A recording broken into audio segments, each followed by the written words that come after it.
I call for rapid, safe, unhindered, expanded and sustained humanitarian access throughout Gaza. And I repeat my call for an end to all violations of international humanitarian law. The use of human shields is unacceptable, as are the unprecedented levels of devastation and civilian killings. I am also deeply troubled by reports of Israel's inhumane treatment of Palestinians detained during military operations. Excellencies, I renew my appeal for an immediate humanitarian ceasefire. This will ensure sufficient aid gets to where it is needed, facilitate the release of hostages, and help lower the tensions around the Middle East. The risks of broader regional escalation are now becoming a reality. Turning to the north, daily exchanges of fire across the Blue Line, including strikes on civilian areas, have killed 6 Israelis and 25 Lebanese civilians and driven tens of thousands from their homes on both sides. The risk of miscalculation is dangerously high. I urge all parties to refrain from aggressive rhetoric and to immediately end activities that could further inflame tensions. The situation in the Red Sea is also deeply worrying. Houthi attacks are disrupting global trade.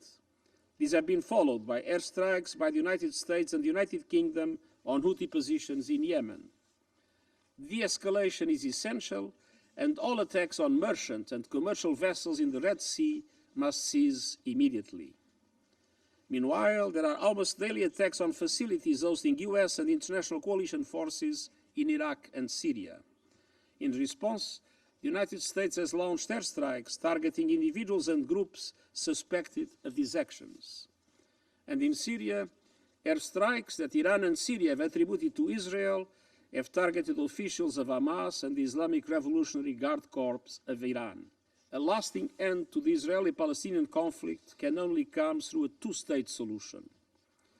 Israelis must see their legitimate needs for security materialized, and Palestinians must see their legitimate aspirations for a fully independent, viable, and sovereign state realized in line with the United Nations resolutions, international law, and previous agreements.